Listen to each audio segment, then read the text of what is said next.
8 de la mañana, 7 minutos en el país, y quédense con nosotros porque vamos a dialogar ahora con el Messi de la ciencia. No. Así se lo reconoce en este país futbolero donde todo se remite a los astros deportivos. Bueno, la comparación hace comprender a todos lo que significa Alberto Kornblith para la Argentina y para el mundo. Él es biólogo, él es doctor en ciencias químicas, director e investigador superior del CONICET, también docente de la UBA y una cantidad de cosas más que tiene el currículum que no terminamos en toda la mañana. Doctor, ¿cuál es la Copa América? Buen día, antes que nada, la Buen Copa día. América de la Ciencia, entonces. No, buenos días. No, la verdad es que mucho no me gusta lo del Messi de la ciencia. ¿No? Es una cosa que dijo Adrián Paenza, que es amigo mío. Le decía, claro.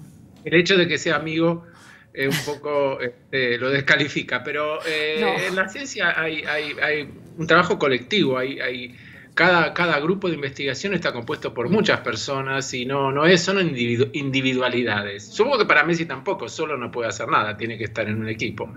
La Copa, hay premios, hay congresos, hay un montón de actividades y también la necesidad de devolverle a la sociedad lo que ha hecho para la formación de los científicos a través de la educación pública, ¿no? Eso también es un deber de los científicos. Claro que sí. Bueno, no hace más que hablar bien de usted, lo que acaba de decir, que la ciencia es un trabajo colectivo y no individual. Pero lo cierto es que con todos los grupos con los que usted trabaja, bueno, hablan muy bien de usted allí en el Instituto Leloir. Cada vez que se lo recuerda el doctor Kornblith y se habla del doctor Kornblith, se habla muy bien de él, más allá de que él no lo quiera reconocer de esta manera. Lo está poniendo colorado, así que vamos con los temas. Vamos con las preguntas. Sí. Bueno, doctor, la ciencia, a ver, ¿cuánto ha colaborado o no, si esa es la palabra que podemos usar, esta pandemia para ponderar, para destacar el trabajo de la ciencia y de los científicos aquí en la Argentina? Yo creo que se ha demostrado que los científicos y los grupos que trabajamos en investigación básica estamos preparados para solucionar problemas. Y ni bien surgió la pandemia, por iniciativa del Ministerio de Ciencia, Tecnología e Innovación, del doctor Salvarezza, de la presidenta del CONICET, la doctora Franchi, inmediatamente surgieron no solamente líneas de investigación, subsidios y financiamiento para, como se ve ahora la doctora Gamarnik en la imagen, tratar de mitigar los efectos de la pandemia a través de nuevos kits de diagnóstico, de posibilidad de detectar anticuerpos, de desarrollo de vacunas, de desarrollo de barbijos, de desarrollo de instrumental. O sea, la comunidad científica en su mayoría se movilizó tratando de generar tecnologías e insumos que pudieran mitigar los efectos de la pandemia. A ver, doctor, parafraseando el título de su libro, en lo que fue la lucha contra, y que sigue siendo la lucha contra la COVID-19, ¿qué no estuvo bien, estuvo mal, y qué estuvo bien y fue acertado? Bueno, hay varias cosas. En el presente la campaña de vacunación es ejemplar, está muy bien, la variedad de vacunas, la cantidad de vacunas y la velocidad de la vacunación es algo que yo creo que hay que destacar como algo extremadamente positivo. Las últimas medidas de restricción respecto del número de personas que llegan del extranjero y la detección de las variantes nuevas como la Delta también están bien. Yo creo que una cosa que se podría haber hecho es tratar de disminuir más la circulación de los habitantes de nuestro país, pese a la resistencia de ciertos sectores de la política, de pensar que esto era una infectadura, como que el gobierno lo que quería era someter a la gente a través de restricciones, pero la verdad sea dicha, yo creo que el número de muertos en nuestro país es muy alto y eso no es consecuencia de una tardía vacunación, sino del hecho de que la vacunación por sí misma no es suficiente. Debe ir acompañada de medidas de restricción de la circulación y en una compensación con no dañar demasiado la economía, pero a veces si uno no restringe por periodos muy prolongados, la economía igual se daña. Entonces yo creo que esto tendría que ir acompañado de mayores restricciones a la circulación para evitar que el virus siga circulando, porque las vacunas no son esterilizantes. Las vacunas lo que hacen es disminuir la probabilidad de letalidad de la enfermedad o disminuir la infección, pero el virus sigue circulando aún entre los vacunados. Doctor, y le consultamos sobre la variante Delta, esta variante que ha generado prácticamente pánico en el mundo. En las últimas horas, desde el Ministerio de Salud se advirtió que no es una variante que esté predominando en este momento en la Argentina en cuanto a circulación. ¿Son entonces las restricciones intermitentes, por llamarlos de alguna manera, las que pueden evitar que la variante finalmente se transforme en comunitaria aquí en la Argentina? ¿Cómo lo ve usted?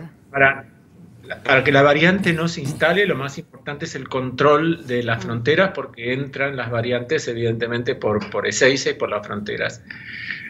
Sobre la intermitencia o no, hay colegas míos que son expertos en esto. Yo no quisiera meterme en un tema, yo no soy epidemiólogo ni médico, pero sean intermitentes o no, lo que sí me queda claro es que todavía va a haber que implementar, como se está viendo hoy en día en Europa, o en Israel, por ejemplo, donde se pensaba que ya se había terminado la pandemia y tuvieron que volver a restricciones. Entonces, las restricciones tienen que hacerse en base a los números.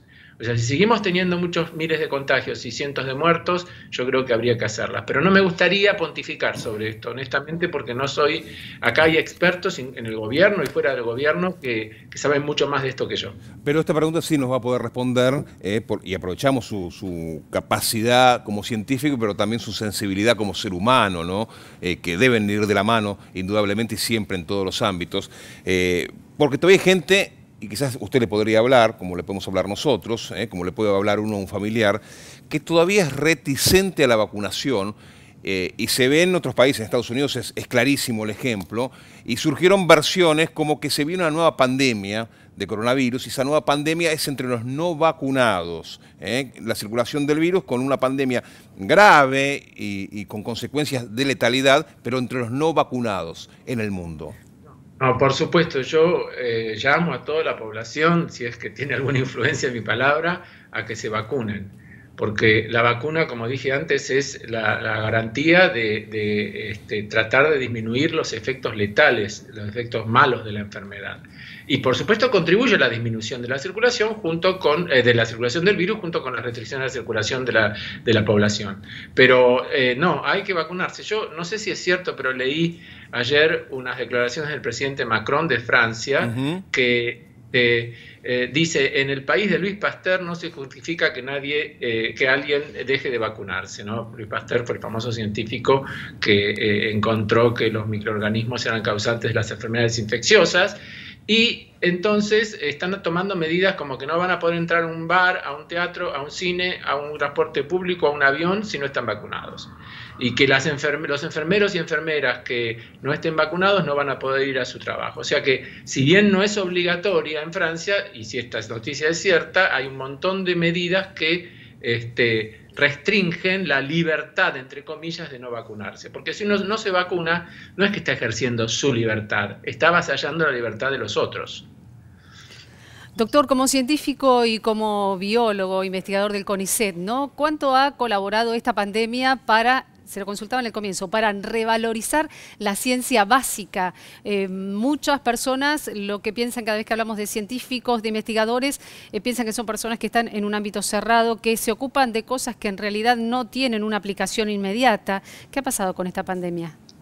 Bueno, en nuestro país hay un viejo debate sobre si, siendo un país periférico, con pocos recursos, nos podemos dar el lujo de hacer investigación básica o solo tenemos que hacer cosas que sean aplicadas. Y la verdad es que la experiencia de la pandemia ha echado por tierra ese debate. Está claro que quienes trabajamos en investigación básica estamos preparados para resolver problemas.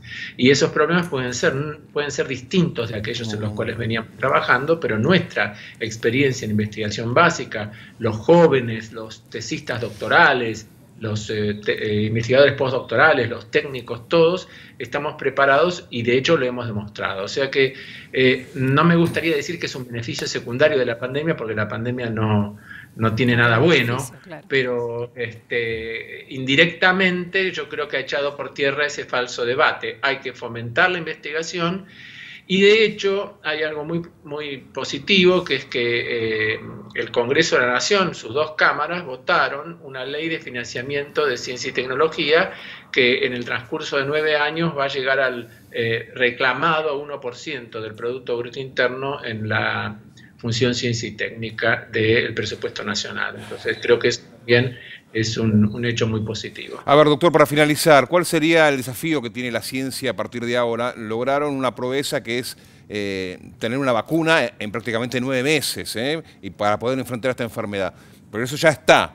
De cara al futuro, no sé, me imagino hacer una vacuna contra la gripe y del coronavirus que vaya junta, porque aparentemente llegó para quedarse, lograr un tratamiento. ¿Cuál sería, bajo su mirada, el desafío que tiene la ciencia de cara al futuro? Bueno, yo imagino que la vacunación va a ser por muchos años, que no va a ser simplemente estas 2 dosis que tenemos este año, sino que va a haber que seguir vacunándose, lo mismo que ocurre con otras enfermedades como la gripe, sobre todo porque es un virus que muta mucho y entonces seguramente surgirán nuevas generaciones de vacunas.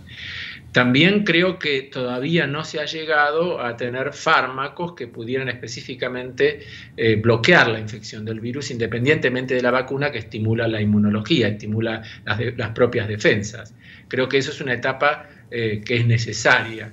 Y por último, desde las ciencias sociales, claramente va a haber algunos cambios en los hábitos de vida. O sea, esta pandemia existió, entre otras cosas, por la facilidad que hay de moverse de un país a otro a través de los vuelos, cosa que no existía en el siglo XIX o en el siglo XVIII. Había que viajar en barco y tardaba días y la gente no se movilizaba tanto. Entonces, quizás cambien algunos hábitos de cómo viajar, cómo protegerse, cómo relacionarse. No lo sé exactamente, pero predigo que la ciencia, sobre todo las ciencias sociales, van a aportar también algo a ese cambio de hábitos de vida.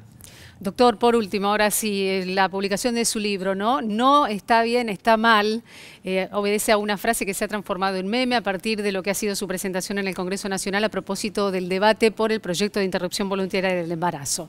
Y aclara este libro en letras que usted me explicará ahora por qué se las dedica a Woody Allen, que es una pasión argentina por la ciencia, pero también por el arte y por la política. La ciencia con el arte y con la política, ¿cómo se relacionan? Con los científicos, porque somos seres humanos que no estamos exentos de sensibilidad, de ideas, de ideología y de pasiones, más allá de la ciencia. Generalmente, como usted dijo, se nos ve a los científicos como si fuéramos ratas de laboratorio que no pensamos nada más que nuestros experimentos. La verdad sea dicha, no es así, ni en mi caso, ni en muchos otros, y el libro lo que hace es un recorrido partiendo del debate del aborto, pero luego indagando en una especie de desnudamiento de mi vida, de mi biografía, de dónde viene lo que está bien y lo que está mal, cuál fue mi formación, mi familia, mis ideas, mi secundario. Y tiene un montón de otros artículos que habían sido publicados previamente en otros medios y que tienen que ver con algunos divulgación científica mezclado con arte y con cine, sobre todo porque soy muy cinéfilo. Y hablando de la cinefilia, sí, la tipografía que elegí para la tapa es la tipografía que usó durante muchos años y volvió a usar ahora Woody Allen en los títulos de sus películas, que se llama Windsor.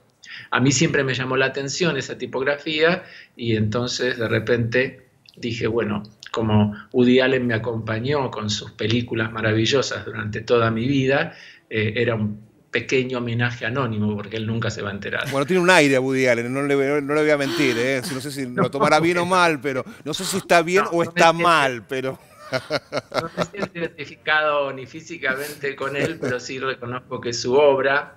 Y acá hay un tema interesante que da para un programa entero, es si uno debe juzgar a los artistas por ellos mismos o por su obra, y creo que no, yo soy de la partida de juzgar su obra, y la obra cinematográfica y de Woody Allen es maravillosa. Muchas gracias, doctor, un Alberto, placer gracias. charlar con usted.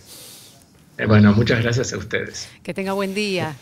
Bueno, gracias. El doctor